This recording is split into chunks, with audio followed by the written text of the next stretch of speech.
पिछले बार आप लोगों को ये पढ़ा दिया गया था कि किस प्रकार से चिपको आंदोलन हुआ था, जो कि आपको पेड़ पौधे से काफी ज्यादा संबंधित था। पेड़ पौधे के संरक्षण से संबंधित के लिए चिपको आंदोलन किया गया था, जो कि आपको 1973 ईस्वी को ये उत्तराखंड के चमोली से शुरू हुआ था। तो अब यहाँ पर आपको ये भी समझना है कि चिपको आंदोलन जब हो रहा था तो उस समय बहुत सारे नेताओं के द्वारा इससे आंदोलन का नेतृत्व भी किया जा रहा था, जिसमें आपको सुंदरलाल बहुगुणा भी थे, जिसमें गौरा देवी भी थी, ठीक है, और अन्य प्रकार के नेता भी आपको शामिल थे, जिसने चिपको आंदोलन को एक नया रंग रूप देने का प्रयास किया।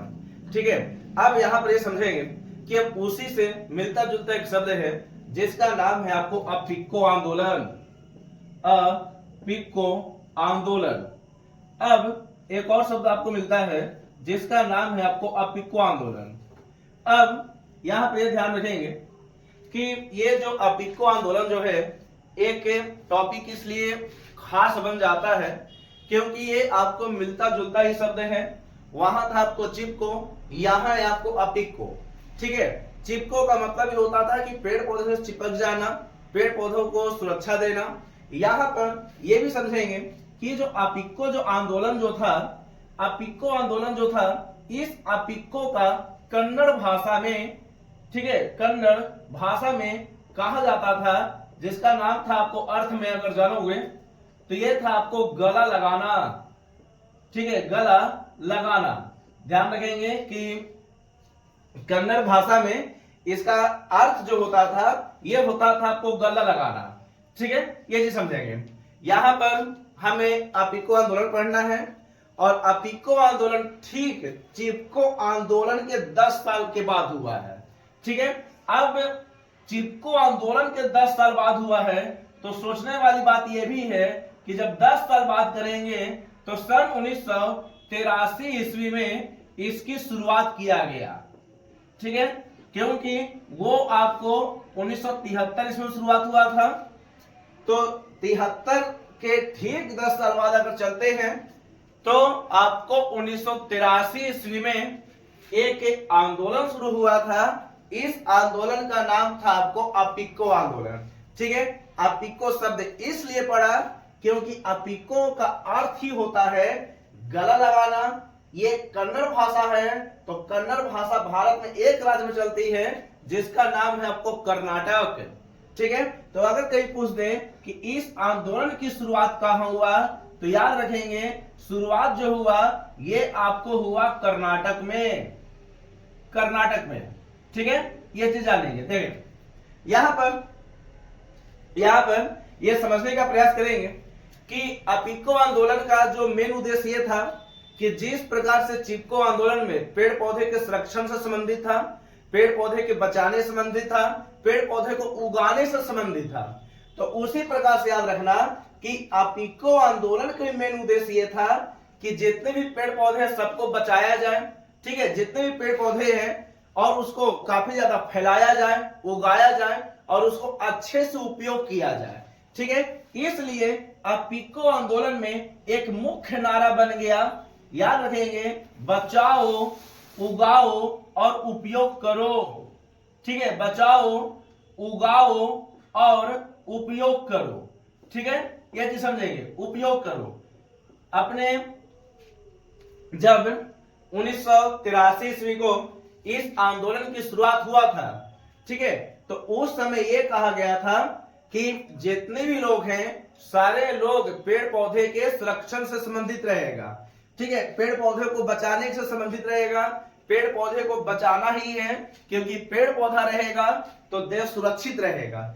इसीलिए अपिक्को आंदोलन में जब 1983 में शुरुआत हुआ था तो शुरुआत हुआ था आपको कर्नाटक में और इसमें सबसे ज्यादा चर्चित नारा था आपको बचाओ। ठीक है, यानी पेड़ पौधे को बचाना भी है, पेड़ पौधे को नया नया पेड़ भी लगाना है और पेड़ पौधे को सही से उपयोग करना है। ठीक है, सही से उपयोग करने के लिए कहा गया था।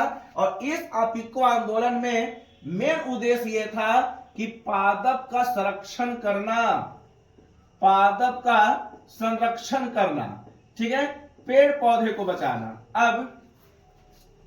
अब यह हुआ कि अब जब ये आंदोलन हो रहा था तो इस आंदोलन में लोग जब किसी क्षेत्र में यानी कर्नाटक में जब लोग जाते थे पेड़ काटने के लिए तो वहां के लोग है ना पेड़ पौधे से गले लग जाते थे और कहते थे कि इसे काटने से पहले हमें ही काटना होगा। यानी डायरेक्ट आप कह सकते हैं कि चिपको आंदोलन का पार्ट 2 चल रहा है, या फिर डायरेक्ट आप कह सकते हैं कि चिपको आंदोलन का ही एक रूप है।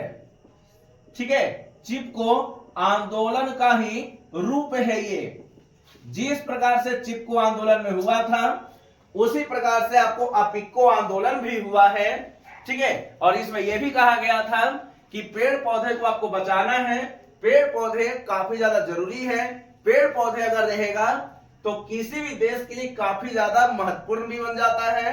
ठीक है, इससे काफी ज्यादा लाभ होता है। अब यहां पर याद रखेंगे कि ये चिपको आंदोलन का ही रूप था। तो कभी कभी ये भी पूछ देता है कि मान लेते हैं इसके मुख्य नेता कौन थे, तो याद रखेंगे मुख्य नेता का जो नाम था, जिसका नाम था आपको पांडुरंग हेगड़े। पांडुरंग हेगड़े, ठीक है, पांडुरंग हेगड़े। ये एक ऐसा व्यक्ति जो चाहते थे, ठीक है, जो चाहते थे कि पेड़ पौधे को हम बचा कर चलेंगे। पेड़ पौधे को बचाना भी है, बहुत बड़ी जिम्मेवारी है। जो व्यक्ति नेता बनता है उसके पास बहुत ज्यादा जिम्मेवारी भी आपको दे दिया जाता है। ठीक है, ये चीज समझना, ऐसा नहीं कि जिम्मेवारी नहीं होगा, इनके पास बहुत बड़ी जिम्मेवारी थी। जिम्मेवारी यही था कि पेड़ पौधे को हमको बचाना है। ठीक है, क्योंकि पेड़ पौधे अगर रहेगा तो देश खुशहाल में रहेगा। ठीक है, अगर पेड़ पौधे नहीं रहेगा तो देश आपको मतलब एक प्रकार से दुखी में चला जाएगा। तो इसी प्रकार से याद रखेंगे कि पांडुरंग हेगड़े के द्वारा अपिको आंदोलन किया गया, जिसमें नारा काफी ज्यादा प्रचलित किया गया, बचाओ, उगाओ और इसका सही से उपयोग करो। ठीक है, उस समय की सरकार के द्वारा यह नियम लागू किया गया और इन्हीं के अथक प्रयास से यह आंदोलन, ठीक है, आंदोलन पूरी तरह से सफल हो गया। आंदोलन सफल हुआ। ठीक है, आंदोलन सफल हुआ। ठीक है, ये चीज ध्यान रखना। देखिए, एक इसके बारे में यह भी कहा जाता है कि एक ऐसा आंदोलन था जिसमें किसी प्रकार का मारपीट नहीं हुआ था। ठीक है, यहां पर समझे, किसी प्रकार का हिंसा नहीं हुआ था, यह आपको अहिंसा के रूप में चला है आंदोलन। और इसी प्रकार से कहा भी जाता है कि पांडुरंग के अथक प्रयास से आंदोलन जो था ये पूरी तरह से आपको सफल हो गया। ठीक है, ये चीज याद रखेंगे, आंदोलन जो था ये पूरी तरह से आपको सफल हो गया। अब बात यह हुआ कि पांडुरंग तो अपने काम तो कर दिए। ठीक है, प्रत्येक व्यक्ति में अपनी एक खासियत होता है। ठीक है, प्रत्येक व्यक्ति में एक अपनी खासियत होता है, बशर्ते समय आने की देरी है। और जब वो चमकता है तो लोगों को पता भी चलता है कि उसमें कितनी खासियत है। तो यहां पर भी आपको यही समझना है कि पांडुरंग हेगड़े जो थे अपने स्थान पर काफी ज्यादा अव्वल भी थे। ठीक है, ये चाहते थे कि पेड़ पौधे को बचाने के लिए, और इनके अथक प्रयास से, ठीक है, इनके अथक प्रयास से आपका जो आंदोलन था ये पूरी तरह से आपको सफल हो गया। और इस प्रकार नियम बना दिया गया कि कर्नाटक में, यानी कर्नाटक में पेड़ पौधे को नहीं काटा जाएगा। लेकिन अगर हम इसके ठीक 3 साल पहले आते हैं, यह हुआ था आपको 1983 में। अगर हम 3 साल पहले आते हैं यानी सन 1980 ईस्वी को, सन 1980 ईस्वी को, 1980 ईस्वी में एक नियम बना था। नियम था आपको वन संरक्षण एक्ट, वन संरक्षण एक्ट। ठीक है, वन संरक्षण एक्ट को लागू किया गया था, वन संरक्षण एक्ट।